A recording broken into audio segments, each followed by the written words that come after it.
Dr. Lisa Martinez pressed her face against the window of the research ship. Stars filled the dark space around them, but one light grew bigger than the rest. That was their destination.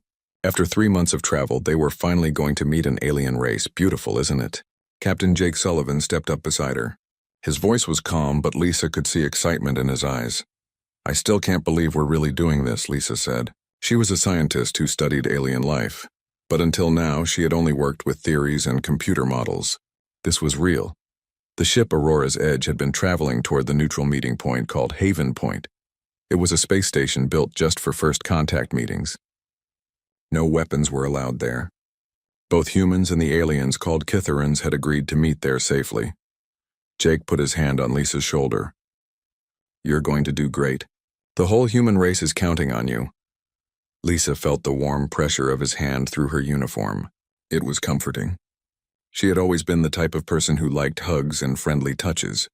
Most humans were like that, she thought. "Captain, we're getting close to Haven Point," called Danny Brooks from his station. Danny was the ship's engineer, a young man with oil stains always on his hands and a smile on his face. "Good work, Danny," Jake said. He squeezed Lisa's shoulder once more before walking to his captain's chair. Lisa watched him go. She noticed how the crew members moved around each other. When Kate Williams, their pilot, passed Danny, she touched his arm briefly. When Dr. Sam Rodriguez walked by, he patted Jake on the back. These little touches happened all day, every day. Lisa had never really thought about it before. The space station came into view. It looked like a giant wheel spinning slowly in space. Lights blinked along its arms and ships were docked at various ports. "The Kitharans are already here," Kate announced from the pilot seat. "I can see their ship." Lisa felt her heart beat faster.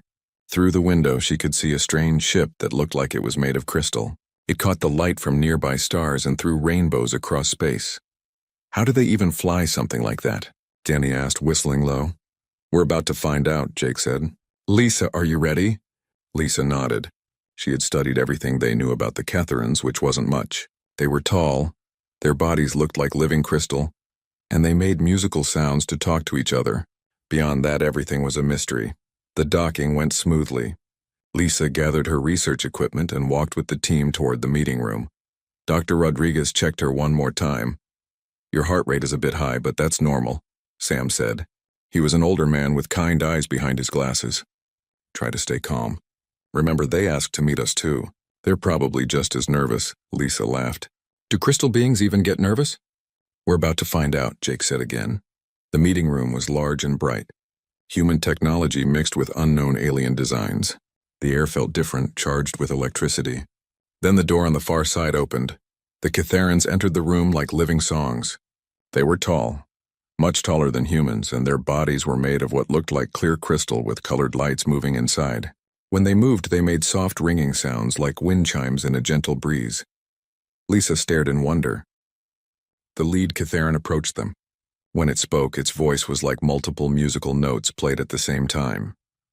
"We greet you, humans. I am called Veltar in your speech." Jake stepped forward. "Welcome. I am Captain Jake Sullivan. This is Dr. Lisa Martinez, our specialist in alien biology." Veltar's crystal body flickered with different colors. "Dr. Martinez, we have heard of your work. We are most interested in human biology." Lisa felt a thrill of excitement. This was what she had trained for her whole life. "I'm honored to meet you. We're very interested in your people, too." As they talked, Lisa noticed something strange. The Kitharans kept a careful distance from each other. They never came closer than about 3 feet apart. Even when they seemed to agree or get excited about something, they stayed in their spots. Meanwhile, the human crew moved naturally. Jake put his hand on Lisa's back when he introduced her. Danny and Kate stood close together as they watched. Sam touched Lisa's arm when he handed her a tablet. Veltar seemed to notice this too. The colors in its crystal body shifted to what might have been curiosity. "Your species," Veltar said. "You touch each other often. This is normal behavior?" The question surprised Lisa. "Yes, of course. Humans are social. We show friendship and comfort through touch." The Kitharan's whole body flickered rapidly.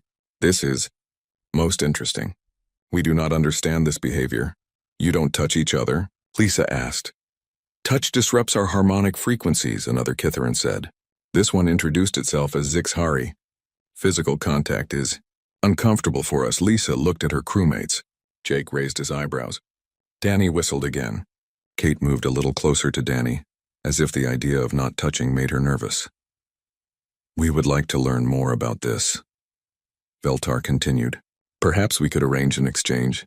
One human could live with us for a time, and one of us could study your people. Lisa's heart jumped. This was exactly the kind of opportunity she had dreamed of. I would volunteer for that. Jake looked concerned. Lisa, we don't know what that would involve.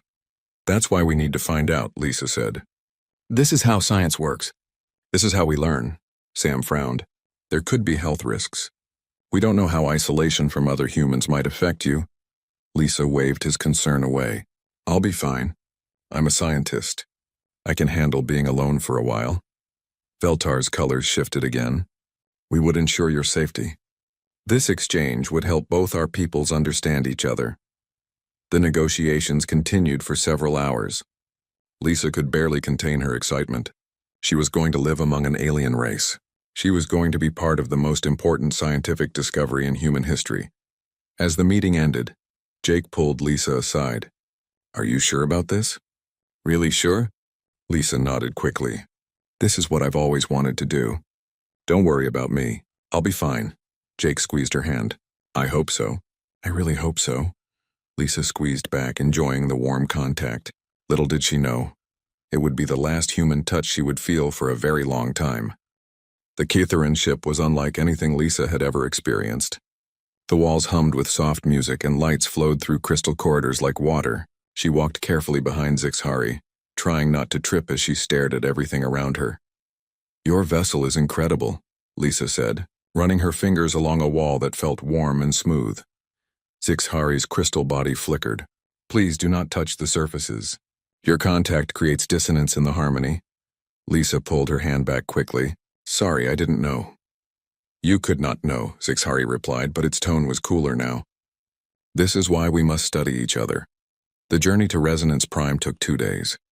Lisa spent most of the time in her assigned quarters, a small room with walls that sang quietly. Everything was beautiful, but she felt strange. The room was perfect temperature, perfect air, perfect lighting. But something felt wrong. She tried to call the Aurora's Edge, but the ship was too far away now. The communication delay was several hours. She sent a message to Jake and the crew, telling them she was fine, but she wouldn't get their answers for a long time. When they arrived at Resonance Prime, Lisa forgot all her worries. The planet was covered in cities that looked like they were made of giant musical instruments. Towers spiraled up into the sky. Crystal bridges connected floating platforms, and everything glowed with soft, changing colors. This is incredible, Lisa whispered, pressing her face to the window. This is our capital city, Zixhari said with what might have been pride. We have grown it over 10,000 of your years. The ship landed on a platform that sang a welcoming song. Lisa followed Zixhari out into the city, her mouth open in wonder. Kithrans moved through the streets, but they all maintained the same careful distance from each other. Their bodies rang with different musical notes, creating a complex harmony that filled the air. Zixhari led her to a tall tower. These will be your quarters. We have made them suitable for human biology. Lisa's new home was beautiful. The walls were smooth crystal that glowed with warm light. The furniture looked like it had grown from the floor. A bed, a desk, a chair, all perfectly formed. The air smelled clean and fresh. The temperature and atmosphere are controlled, Zixhari explained. Water and human food will be provided. You have access to human entertainment files and communication systems. Thank you, Lisa said. This is wonderful. Zixhari's colors shifted. I will return in 12 hours to begin our studies. Rest well. After Zixhari left, Lisa explored her new quarters. Everything was perfect, but something felt empty. She sat on the bed and realized what it was. She was completely alone. The first few days were exciting. Zixhari came each morning to study her. They asked questions about human biology, human society, human emotions. Lisa was happy to answer. This was important work. Your species performs many physical contact rituals, Zixhari observed during one session. Explain the purpose of handshaking. Lisa had to think about it. It's a greeting. It shows we're friendly. It's also a way to show respect. And embracing? Hugging? That's more personal. We hug people we care about. Family, friends, people we love. Zixhari's crystal body pulsed with different colors. And this contact, it provides what benefit? Lisa frowned. How do you explain something so basic? It feels good. It makes us feel connected, safe, loved. Most fascinating, Zixhari said. For us, any contact disrupts our natural frequency. It is most unpleasant. After a week, Lisa started to feel restless. She had video calls scheduled with the Aurora's Edge, but the delay made conversation difficult. She would ask a question, wait 4 hours, get an answer, respond, then wait 4 hours again. Ryan Chen, the communications officer, sent her messages every day. Amy Foster, the botanist, shared pictures of her plants. Danny sent her jokes. But it wasn't the same as being there. Lisa found herself replaying old memories. She remembered Jake's hand on her shoulder, Danny's quick hugs when he was excited about something, Kate's habit of touching arms when she laughed. Dr. Rodriguez always patted people on the back when he was worried about them. She started having trouble sleeping. The bed was comfortable, but she felt cold even though the room was warm. She would curl up under the covers, but it didn't help. During the second week, Zixhari noticed changes in her behavior. You seem agitated today, the Kithrin observed. Your movements are irregular, Lisa rubbed her arms. She had been doing that a lot lately. I'm fine, just tired. Your sleep patterns have been disrupted. This shows in your biological readings. Lisa looked up in surprise. You're monitoring my biology? For safety, Zixhari said quickly. We must ensure human physiology remains stable in our environment. What do the readings show? Zixhari's colors shifted to what Lisa had learned meant uncertainty. Elevated stress hormones, disrupted sleep cycles, decreased cognitive function. We do not understand the cause. Lisa didn't understand either. She felt fine mostly, just tired and restless, maybe a little sad. Back on the Aurora's Edge, Dr. Rodriguez was looking at the same readings with concern. He sent a message to Lisa, but by the time she got it, another day had passed. Lisa, your biometrics are showing signs of stress. Are you experiencing any symptoms? Anxiety, depression, physical discomfort? Lisa recorded her response. I feel okay, Sam. Maybe a little lonely, but that's normal, right? I'm on an alien planet by myself. A little loneliness makes sense. But even as she said it, she knew it was more than loneliness. She felt disconnected, like she was floating away from herself. Simple tasks seemed harder. She found herself staring at nothing for long periods.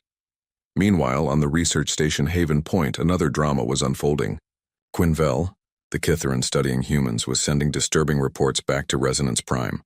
The humans engage in contact rituals constantly, Quinvell reported. They cannot seem to function normally without frequent physical interaction. Captain Sullivan touched 16 different crew members today. This behavior appears compulsive. The human crew was just being normal, but to Quinvell it looked like a strange addiction. Every handshake, every pat on the shoulder, every friendly bump looked like humans desperately seeking something they couldn't live without. By the third week, Lisa knew something was wrong with her. She felt disconnected from everything. Food had no taste. Beautiful sights didn't interest her. She found herself standing at the window for hours, staring at nothing. Zixhari came for their daily session, but Lisa barely responded to questions. Dr. Martinez, Zixhari said, your responses are becoming increasingly limited. Are you experiencing illness? Lisa looked at the Kithrin as if seeing it for the first time in days. I don't know. I feel empty. Empty? Explain this sensation. Lisa tried to find words. Like there's a hole inside me. Like I'm disappearing. Zixhari's entire body flickered rapidly. This was clearly distress. I must contact your medical officer immediately. That night, Dr. Rodriguez received an emergency transmission. Zixhari's translated message was clear. Dr. Martinez appears to be suffering from rapid psychological deterioration. Please advise. Sam stared at the message and Lisa's latest readings. Suddenly, everything made sense. He had seen this before in isolated researchers and long-distance space travelers. He knew exactly what was wrong with Lisa. She wasn't dying from an alien disease or environmental toxin. She was dying from something much simpler and much more human. She was dying from a lack of touch. He immediately sent an urgent message back to Resonance Prime, but he knew it would take hours to reach them, hours that Lisa might not have. On Resonance Prime, Lisa curled up in her perfect bed in her perfect room. feeling more alone than she had ever felt in her life. She didn't understand what was happening to her, but she knew that something essential was slipping away, something that made her human was fading, and she didn't know how to get it back. Lisa woke up on the floor of her quarters. She didn't remember falling. The crystal walls around her seemed to pulse with strange colors, and the gentle humming sounded loud and harsh in her ears. "Dr. Martinez?" Zixhari's voice came from somewhere far away. "Dr. Martinez, please respond." Lisa tried to sit up, but the room spun around her. Her hands were shaking and she felt cold all over. "I'm here," she said, but her voice sounded weak and strange. "I am entering your quarters," Zixhari announced. The Kitharan's crystal form appeared in Lisa's vision, flickering with rapid color changes that hurt to look at. Zixhari approached carefully, staying just out of reach. "What is your condition?" Zixhari asked. Lisa tried to think, but her thoughts felt scattered like leaves in the wind. "I don't know. Everything feels wrong. I can't think straight." Zixhari's harmonic voice rose in pitch, which Lisa had learned meant alarm. "Your biological readings are extremely irregular. I am contacting your medical officer." "No," Lisa said, trying to stand. "I'm fine. I just need—" But she couldn't finish the sentence because she didn't know what she needed. She felt like she was drowning in air, like something vital was missing from her body. Zixhari ignored her protest and activated the communication system. The time delay meant Dr. Rodriguez wouldn't get the message for hours, but Zixhari marked it as an emergency. "Dr. Rodriguez, this is Zixhari. Dr. Martinez has collapsed. Her behavior is becoming increasingly erratic. Her biological functions show severe stress patterns. Please provide immediate medical guidance." Lisa crawled back to her bed and curled up under the covers. She felt like she was disappearing, becoming less real with each passing hour. The walls of her perfect room felt like they were closing in on her. Hours later, Dr. Rodriguez's response came through. Lisa was barely conscious when Zixhari played the message. "Zixhari, based on Lisa's symptoms and biometric data, I believe she's suffering from touch starvation. Humans require regular physical contact for psychological and physiological health. Prolonged isolation from touch can cause severe depression, anxiety, cognitive impairment, and in extreme cases, complete psychological breakdown." Zixhari's entire body flashed white with shock. "Explain this condition further." Rodriguez's voice continued from the recording. "Human skin contains specialized nerve endings called C-tactile afferents. When stimulated through gentle touch, these nerves send signals to the brain that release hormones like oxytocin and endorphins. These chemicals are essential for emotional regulation, stress management, and overall mental health. You are saying that physical contact is a biological requirement for humans?" Zixhari asked the recording, though of course it couldn't answer. The message continued. "Without regular touch, humans experience a cascade of negative effects. Increased cortisol levels, disrupted sleep, weakened immune system, depression, and anxiety. Lisa has been completely isolated from human contact for 3 weeks. Her body is essentially going through withdrawal."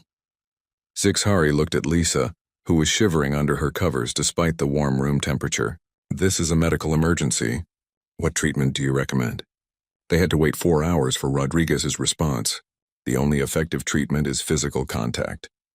Lisa needs human touch, but since that's not available, any gentle, sustained physical contact might help. Her brain needs the stimulation to produce the missing chemicals. Zixhari stared at the message display. Physical contact with a human. The idea was deeply disturbing to every instinct the Kitharan possessed. For their species, unexpected touch was like being struck by lightning. It disrupted their harmonic frequencies and caused genuine pain. But looking at Lisa, Zixhari could see she was dying. Not from disease or injury, but from the absence of something so fundamental to her species that she couldn't survive without it. On Haven Point, Navigator Tony Blake and Security Chief Rachel Murphy were preparing an emergency rescue mission. They had been monitoring the situation through Rodriguez's medical updates. "This is insane," Tony said, checking the ship's navigation systems. "Humans need touch to survive? How did we evolve like that?" Rachel was reviewing security protocols. "Makes sense when you think about it. We're social animals. Babies need contact to develop properly. Adults need it to stay sane. But 3 weeks?" Tony asked. 3 weeks and she's having a breakdown? "Some people are more sensitive than others," Rachel said. "Lisa's always been the huggy type. Remember how she always greets everyone with a hug? Tony nodded grimly. And now she's been alone with crystal aliens who think touching is torture. Meanwhile, on Resonance Prime, the Catheran Council was meeting in emergency session. Feltar's harmonic voice filled the crystal chamber with urgent frequencies. The human researcher is experiencing critical biological failure due to lack of physical contact, Feltar announced. This reveals a fundamental aspect of human physiology we did not understand. Another council member, Lixnari, responded with lower tones. How can any species require physical contact for survival? This seems impossible. Yet the evidence is clear, said Quenville, joining the meeting from Haven Point. My observations of human behavior support this theory. They engage in contact rituals constantly. Handshakes, embraces, casual touches. I thought it was cultural behavior, but now I understand it is biological necessity. What do you recommend? Feltar asked. Someone must provide the human with the contact she requires, Quenville said, or she will die. The council chamber fell silent except for the natural harmonics of their presence. Finally, Lixnari spoke. To deliberately touch another being, this goes against every instinct we possess. Yet we are scientists, Feltar replied. We must preserve Dr. Martinez's life, and this presents an unprecedented opportunity to study interspecies physiology. Back in Lisa's quarters, Zixhari made a decision that would have been impossible for most Catharans. The researcher approached Lisa's bed slowly. Dr. Martinez, Zixhari said softly, I understand your condition now. I'm going to attempt to provide the physical contact your biology requires. Lisa looked up with unfocused eyes. What? Your Dr. Rodriguez explained. You need touch to survive. I will try to help you. Lisa felt a spark of her old self return. But you said contact hurts your people. It does, Zixhari admitted. It will be very uncomfortable for me, but you are dying without it. Zixhari extended one crystalline appendage toward Lisa's arm. The first contact sent harmonic disruptions through the Kytheran's entire body. Zixhari's colors flashed in patterns Lisa had never seen before. But something amazing happened to Lisa. The moment she felt contact with another being, even one so different from herself, her brain began to respond. The terrible emptiness inside her didn't disappear, but it lessened. How do you feel? Zixhari asked, struggling to maintain the contact despite the discomfort. Better, Lisa whispered, and for the first time in days she meant it. Not good, but better. Dr. Rodriguez, monitoring Lisa's biometrics from across space, watched her stress hormones begin to normalize for the first time in weeks. A single touch from an alien being was literally saving her life. Incredible, he said to himself, watching the data stream. Even non-human contact triggers the response. Lisa's brain doesn't care that Zixhari isn't human. It just needs the physical stimulation. The implications were staggering. Humans weren't just social creatures who enjoyed touch. They were beings who required physical contact for survival, like they needed food or water or air. As Zixhari maintained the difficult contact, both species began to understand something profound about the nature of consciousness itself. For humans, connection came through touch. For Kitherans, it came through harmonic resonance. Both species had evolved different ways of maintaining the social bonds necessary for intelligent life. But for the first time, they were attempting to bridge that gap. Alien touching human in an act of compassion that defied every instinct evolution had given them. Lisa closed her eyes and felt herself becoming real again. She was still far from well, but she was no longer disappearing. The touch of a crystal being was anchoring her to existence itself. Dr. Rodriguez stared at the data streaming from Resonance Prime. Lisa's condition was improving, but slowly.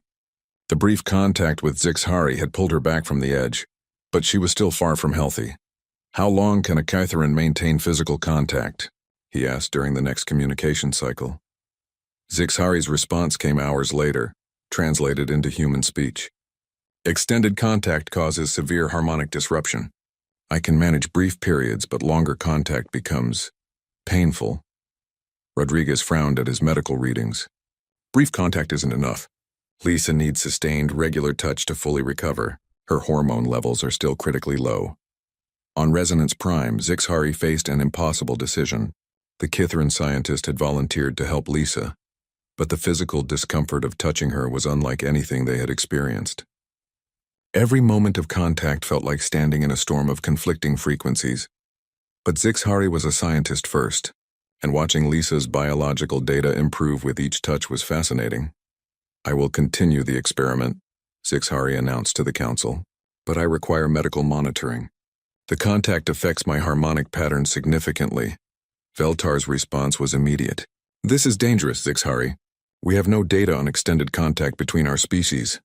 Which is exactly why we must gather that data, Zixhari replied. Dr. Martinez is improving. Her cognitive function is returning. If we can understand this process, it benefits both our peoples. Lisa was sitting up in bed when Zixhari returned to her quarters. For the first time in weeks, her eyes were clear and focused. You look better, Zixhari observed. I feel more like myself, Lisa said. But I'm still empty. Like part of me is missing. Zixhari approached the bed carefully. Dr. Rodriguez believes you need more contact. Extended contact, but this is difficult for me.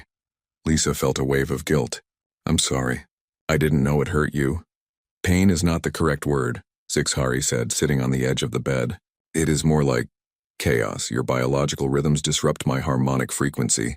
It is very disorienting. We don't have to do this, Lisa said quickly. I don't want to hurt you. Zixhari's crystal body flickered with colors Lisa was learning to read. This was determination mixed with curiosity. I am a scientist, Zixhari said. This is the most important research either of our species has ever conducted. We are learning how two different forms of consciousness can interact. Slowly, carefully, Zixhari reached out and placed a crystalline appendage on Lisa's arm. The contact sent visible ripples of disruption through the Kitharan's body, but they held steady. How does this feel for you? Zixhari asked, studying Lisa's reaction. Lisa closed her eyes and concentrated. Like coming back to life. I can't explain it better than that. It's like you're reminding my body how to be human. They maintained the contact for 10 minutes before Zixhari had to stop. The Kitharan's harmonic frequency was becoming dangerously unstable. This is progress, Zixhari said, stepping back. Your biological readings improved significantly during contact. Over the following days, they developed a routine. Zixhari would spend time with Lisa, gradually increasing the duration of physical contact. Sometimes they would hold hands. Sometimes Zixhari would place an appendage on Lisa's shoulder while they talked.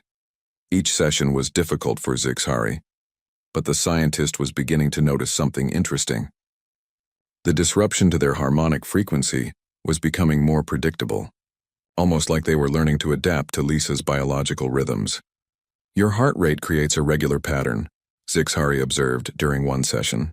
At first, this pattern interfered with my harmonics, but now I can anticipate it. Lisa was fascinated. You're learning to sync with my biology? In a sense, yes. My harmonic frequency is adjusting to accommodate your rhythms. Meanwhile, on Haven Point, engineer Alex Turner and medic Beth Collins were working with Quinvell to develop new protocols for human-Kitharan interaction. So humans literally need touch to survive, Alex said, reviewing the medical data. That's going to change everything about how our species work together. Beth nodded. We'll need contact protocols, regular touch schedules, maybe even therapy animals on long missions. Quinvell observed their easy interaction with interest. Alex casually touched Beth's shoulder when making a point. Beth patted Quinvell's crystalline arm when explaining something, then quickly apologized and pulled back. You did not need to withdraw, Quinvell said. I am learning to tolerate brief contact for research purposes. Really? Beth asked. It doesn't hurt? It is uncomfortable but manageable. Your colleague Zixhari has inspired us to endure discomfort for scientific advancement. Back on Resonance Prime, Lisa was growing stronger every day. The regular contact with Zixhari was allowing her brain to produce the chemicals it needed. Her sleep was improving, her appetite was returning, and her thinking was becoming clear again. But something unexpected was happening to Zixhari as well. The Kitharan was spending hours with Lisa each day, and they were beginning to enjoy her company beyond the scientific value. Tell me about your homeworld, Zixhari said during one of their sessions. They were sitting close together, Zixhari's appendage resting on Lisa's hand. Lisa smiled, the first genuine smile she'd had in weeks. Earth is so different from here. Everything is organic, growing and changing.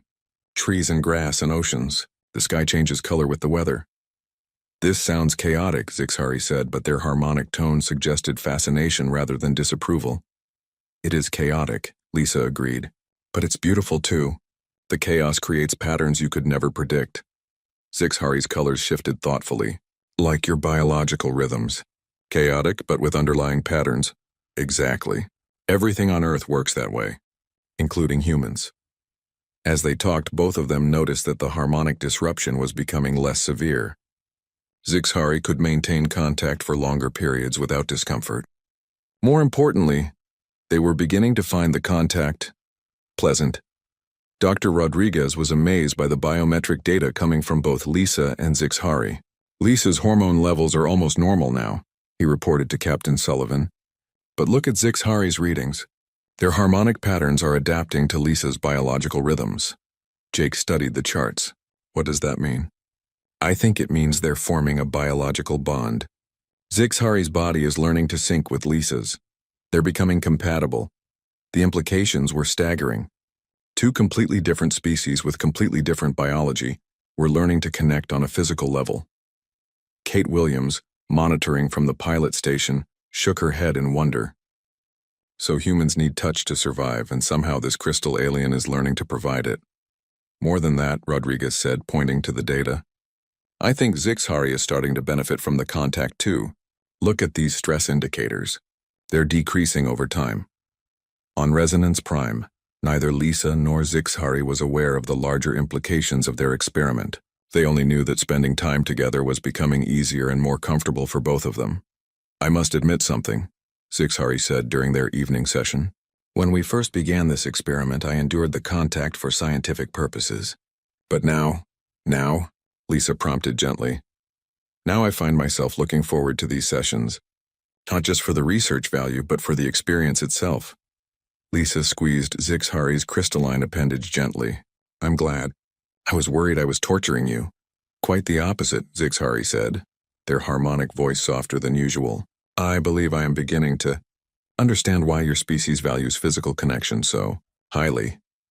Neither of them realized that they were on the verge of a discovery that would change everything both species thought they knew about consciousness, connection, and what it meant to truly understand another being. Lisa had been on Resonance Prime for nearly 2 months. Her health had returned, and her daily sessions with Zixhari had become the highlight of both their days. Tonight was her last night before returning to Haven Point and eventually to human space. She should have been excited to go home, but instead she felt sad. Leaving Zixhari felt like leaving behind a close friend, maybe the closest friend she had ever had. I will miss our conversations, Zixhari said as they finished their final session. The Catharan was now able to maintain contact for hours without discomfort. Me too, Lisa said, reluctant to let go of Zixhari's appendage. This has been the most amazing experience of my life. Mine as well, Zixhari agreed. I never expected to form such a connection with a being so different from myself. They said goodnight, and Zixhari moved to their usual resting spot across the room. Catharans didn't sleep like humans, but they entered a state of harmonic meditation that served the same purpose. Lisa settled into her bed, but sleep didn't come easily. Her mind was full of worries about leaving, about returning to human space, about whether she would ever see Zixhari again. When she finally fell asleep, the dreams came. She was back on Earth, but it was cold and empty. Everyone she tried to touch turned to crystal and shattered. She reached for Jake, for Danny, for Dr. Rodriguez, but they all crumbled at her touch. She was alone again, isolated, the terrible emptiness growing inside her like a black hole. In the dream, she was dying again, fading away from lack of contact. She called out for help, but no one could hear her. The emptiness was swallowing her whole. Lisa woke up with a gasp, her heart pounding and her body shaking. The nightmare had felt completely real. She could still feel the cold emptiness trying to claim her. Without thinking, moving on pure instinct, she looked around for comfort. Her sleeping mind was still partially in control, seeking the physical contact that had saved her life. Zixhari was across the room, glowing softly in harmonic meditation. Lisa's distressed brain saw rescue and safety. Still half asleep, she got up and moved toward the Catharan. Zixhari sensed her approach and began to emerge from meditation. Dr. Martinez, are you well?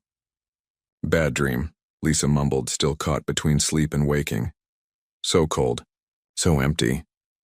Before Zixhari could respond, Lisa had curled up next to the crystalline form, seeking comfort like a frightened child. Her body pressed against Zixhari's crystal surface and her arms wrapped around the alien being. Zixhari expected the usual harmonic disruption, the uncomfortable chaos of human contact. But something was different this time. Lisa was deeply asleep, her biological functions in a completely different state than when she was awake. Instead of disruption, Zixhari felt something incredible. Lisa's sleeping heart rate was slower and more regular. Her breathing was deep and rhythmic. Her brain waves, which Zixhari could sense through their harmonic abilities, were creating a steady, peaceful pattern. This pattern didn't disrupt Zixhari's frequency. It enhanced it. The combination of Lisa's sleeping biorhythms and Zixhari's harmonic meditation created something neither species had ever experienced. A perfect resonance that amplified the peaceful effects for both of them. Zixhari had never felt such profound calm. Their crystal body began to glow brighter, resonating with harmonics more beautiful than any they had ever produced alone. For Lisa, the nightmare faded completely. The terrible emptiness was replaced by warmth and safety. Her sleeping mind registered the presence of another being, someone who cared about her, someone who would protect her from the darkness. They remained intertwined through the night. Lisa slept more peacefully than she had since arriving on Resonance Prime. Zixhari experienced a form of meditation deeper and more restorative than anything in their species' history. When morning came, they woke up together. Lisa opened her eyes to find herself curled against Zixhari's crystal form. For a moment she was embarrassed. "I'm sorry," she said, starting to pull away. "I had a nightmare and I guess I—" "Do not move," Zixhari said quietly. "Please," Lisa stopped, confused. "Are you okay? Am I hurting you?" "Quite the opposite," Zixhari said, their harmonic voice filled with wonder. "I have never experienced anything like last night. Your sleeping biorhythms created a harmonic resonance that enhanced my meditation, beyond anything I thought possible." Lisa blinked in surprise. "Really? Our combined frequencies created something new, something beautiful. I felt more peaceful and restored than ever before in my existence." As they talked, both of them realized what this meant. When Lisa was awake and alert, her biology disrupted Kitharin harmonics. But when she was sleeping, deeply relaxed, her slower rhythms synchronized perfectly with Kitharin meditation frequencies. "We need to document this," Lisa said, her scientific mind racing. This could change everything.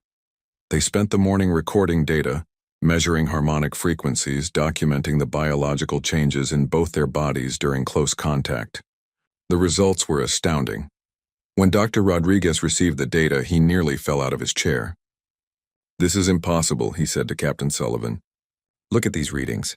When Lisa and Zixhari are in contact during deep sleep, both their biological functions improve dramatically." Jake studied the charts. "Improve how?" "Lisa's stress hormones drop to levels lower than normal human baseline. Her immune function improves. Her brain produces elevated levels of growth hormone and repair chemicals. And look at Zixhari's readings. Their harmonic efficiency increases by 30%. What does that mean?" "It means they're not just compatible," Rodriguez said in amazement. "They're symbiotic. Each species benefits from contact with the other under the right conditions." The discovery sent shockwaves through both human and Kitharin governments. The two species weren't just able to cooperate despite their differences. They could actually enhance each other's biology through careful interaction. Emergency meetings were called on both sides. Captain Sullivan found himself in communication with Veltar and the Kitharin Council, discussing implications that neither species had imagined. "This changes the nature of our relationship entirely," Veltar said through the translation system. "We are not merely different species trying to coexist. We are complementary species who can benefit each other. The question is, what do we do with this information?" Jake asked. The answer came from an unexpected source. Lisa and Zixhari, working together, proposed the establishment of a joint research station where both species could study this remarkable symbiosis. "We've proven that humans and Kitharans can not only work together, but actually improve each other's biological functions," Lisa said in her formal proposal. "We need to understand this better. How many other human Kitharin pairs might be compatible? Can we develop protocols for beneficial contact? What are the long-term implications? Zixhari added their own perspective. This discovery suggests that consciousness itself may take many forms, and that different forms can enhance each other when they interact properly. This could be the foundation for a new understanding of life in the universe. 6 months later, Harmony Station was under construction in the space between human and Kithran territory. Lisa and Zixhari were selected to lead the first research team, a group of volunteers from both species dedicated to studying interspecies symbiosis. On the day the station opened, Lisa stood with Zixhari in the observation deck, watching ships from both civilizations dock together for the first time. "Do you ever think about how this all started?" Lisa asked, taking Zixhari's appendage in her hand. The contact was now as natural as breathing for both of them. "You mean with your breakdown from touch starvation?" Zixhari said.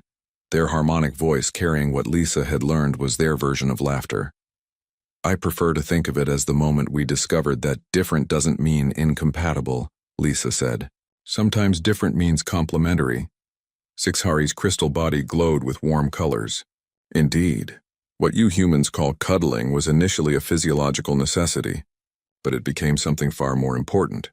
"What's that?" "The foundation for true understanding between species. Physical contact led to emotional connection, which led to scientific discovery, which led to a new form of cooperation that benefits everyone." Lisa squeezed Zixhari's appendage gently and smiled. "And to think it all started because I said cuddling was a physiological necessity, then held on all night." Outside the observation window, human and Catharan ships worked together to build something neither species could have created alone. Just like Lisa and Zixhari themselves, they were proving that the universe was far more connected than anyone had ever imagined. The story of their discovery would become legend in both civilizations, proof that sometimes the most profound discoveries come from the simplest human needs, and that reaching out to touch another being, even one made of crystal and starlight, could change the galaxy forever.